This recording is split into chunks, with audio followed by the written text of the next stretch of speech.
Hi, I'm Doug with Countryside Co-op. We get a lot of calls all throughout the year, not just the summertime, but a lot more during the summertime, of new homeowners that just moved to the country from the city that have had natural gas all their life and never had a propane tank. So today I'd like to kind of touch base and that stuff on things to look for and things that you can recognize once you get there, once you see the video, needless to say. So this propane tank, needless to say, pretty basic. It's a 500-gallon tank. This is what is at probably 95% of most residents that we have. I'll lift the dome here. This is where everything takes place, pretty much is under the dome. This is your service valve.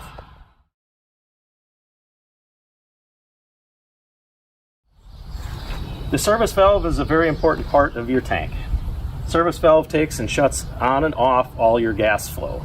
So anything that flows from the tank to the house, to a garage, to a shop, to whatever else it may flow to, all starts here at the tank at the service valve. So needless to say, if you have an issue at the house and if you smell gas or whatever, come on out to your tank, take and turn it off. It turns off, it's just like a water faucet. You'll be able to see that handle. Then we'll move on to the regulator, which is another very important part. It's your first stage regulator. That regulates the gas down from tank pressure down to about 10 to 12 psi. That runs over to the house. Then it gets knocked down at a second stage, which I will show you in a little bit. This is your first stage regulator.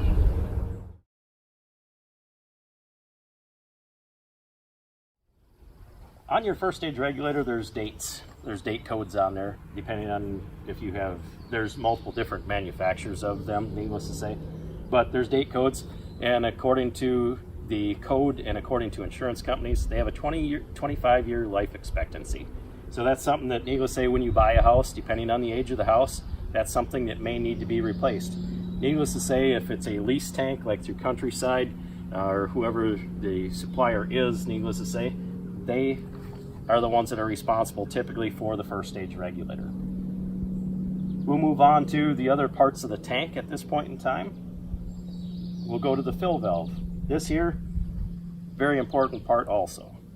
The fill valve is where we fill liquid propane into the tank.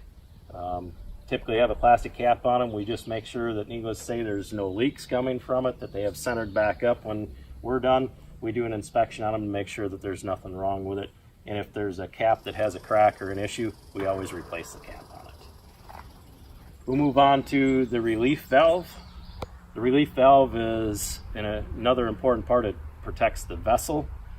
They have a 250 psi point that if it has reached that stage, it will relieve at 250 psi. Normally never happens, only on occasion if a tank is painted a dark color, which we've had a couple of customers that have painted dark colors. It's more susceptible to relief at that point in time. So pretty important to have a cap over them. If it doesn't, we can take and place a cap over it when we do our inspections and that stuff when we come around to our summer fills. We'll move on to the gauge.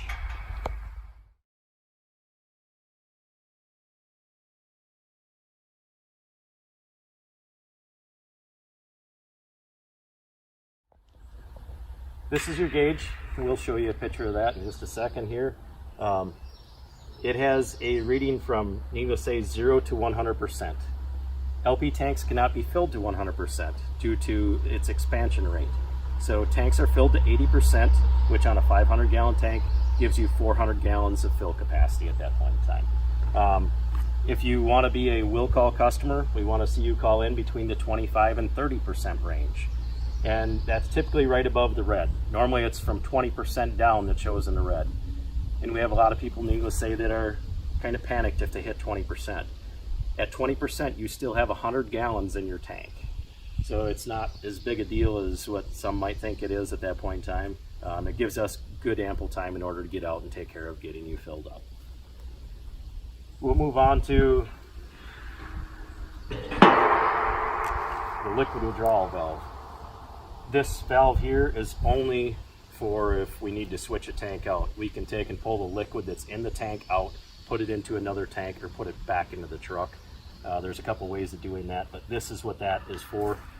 nothing that the customer needs to worry about as far as anything that they need to do or look at on that. We always make sure that we check that on every time we take and fill the tank. That is your basic LP tank. If there's any questions, you can always call our office, needless to say, at 1-800-547-8078 and ask us any questions that you need to.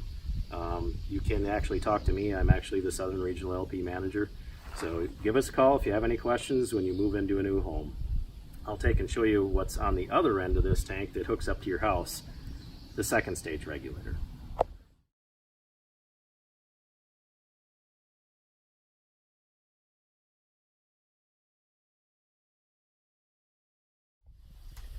This is your second stage regulator. You will say there's also a date code that is stamped or is in the sticker here that we need to verify. There's also a 25-year life expectancy on this.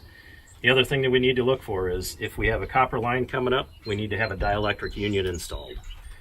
On the older style regulators, especially if there's still life left, we will install a dielectric union.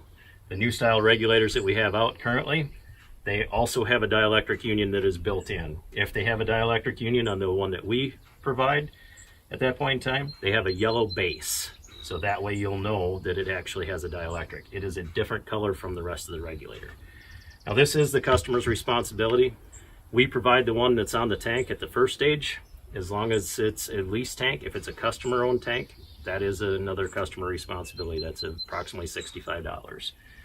This here is also, depending on style, it runs from $65 to $85 in order to replace. We don't charge labor in order to replace that regulator. When we find them bad, we replace that at free of charge. As far as labor, the only thing that you have to pay for is the regulator. So that basically wraps up what to look for in your systems. I appreciate you watching. I'm Doug with Countryside.